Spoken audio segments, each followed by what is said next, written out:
अस्सलाम वालेकुम मेरे class subject math chapter number 2 और 2.9 एक्सरसाइज है। 2.8 अभी हमने शुरू नहीं की, 2.9 से स्टार्ट लेते हैं जिसका overall chapter wise lecture number 10 है। अच्छा क्वेश्चन और सुनिएगा, which are the perfect cube. Cube कहते हैं पावर 3 को, ऐसा नंबर, इनमें से हमने ये बताना है कि ये किसी नंबर का क्यूब है या नहीं है। जैसे आप 2 पावर 3 लें तो 8 आता है, तो 8 2 का क्यूब है। इसी तरह हमने पता ये लगाना है कि 5 1 2 किसका क्यूब है। आप इसकी फैक्टराइजेशन करें, प्राइम फैक्टराइजेशन।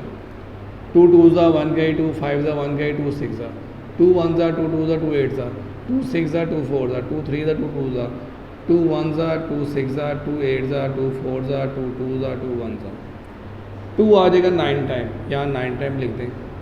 तीन अलग कर दें, इसका भी क्यूब, इसका भी क्यूब, इसका भी क्यूब। अब इन तीनों पे क्यूब है, इन तीनों को ब्रैकेट में लिख के एक दफ़े क्यूब बाहर लिख दें। इनको मल्टीप्लाई करें, 2 टू द 4 4 टू द 8, तो 8 वो नंबर है जिसका क्यूब लें तो 5 1 2 आएगा। इसी तरह स्टेटमेंट लिख दें, सो 5 1 2 is a perfect cube of 8। ये परफेक्ट क्यूब है 8 का, ठीक है बच्चों। इसी तरह 1 1 0 0, इसको हम स्टार्ट करेंगे 2 से। 2 5 10 2 5 10 0 2 2 4 2 7 14 2 5 10 5 5 5 5 5 11 11 1 ज़ा। तो 1100 के जो फैक्टर बन रहे हैं 2 मल्टीप्लाई 2 मल्टीप्लाई 5 मल्टीप्लाई 5 मल्टीप्लाई 11 जी। तो ये 2 का स्क्वायर मल्टीप्लाई 5 का स्क्वायर मल्टीप्लाई 11, इन दोनों का स्क्वायर एक ब्रैकेट में लिख के इनका होल स्क्वायर कर दें। 2 5 ज़ा 10 10 पावर 2 मल्टीप्लाई बाई 11। ये कोई क्यूब की शक्ल नहीं बन रही, तो लिहाजा 1100 जो है is not a perfect cube. ये परफेक्ट क्यूब नंबर नहीं है। एक और क्वेश्चन देखें, 6859 6859 19 के टेबल में ही जाएगा ये। 19 3 था 57, यहाँ पे 11 कैरी होगा 115, 19 6 था 114, तो 1 कैरी होगा 91 था 19। इसी तरह 19 1 ज़ा 19, आगे 19 को 19 से करेंगे 361 आएगा, फिर 19 1 ज़ा 19।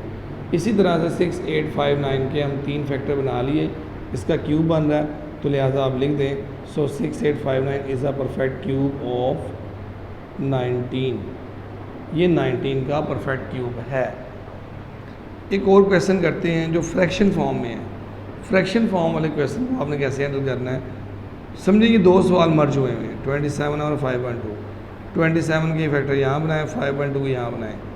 3 9 था 3 3 था 3 1 था। 5 1 2 को हमने पहले सवाल में किया है, 2 9 टाइम आएगा, वही चीज़ यहाँ रिपीट कर दें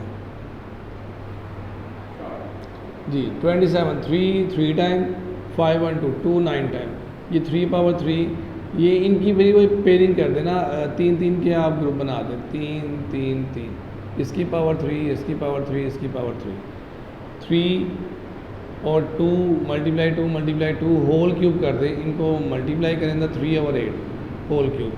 इसका मतलब है ये 27 और 5 1 2 is a perfect cube of 3/8। इस तरह से आपने आंसर देना है। इसी तरह से बच्चों एक और क्वेश्चन है, 5वां पार्ट है, 64 over 1 216।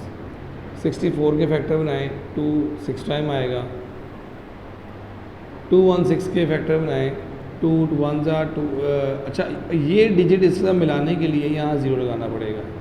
2 8 16, 2 5 10, 2 4 8, 2 to the 4 2 7 14, 3 9 ज़ा 3 3 ज़ा 3 1 ज़ा।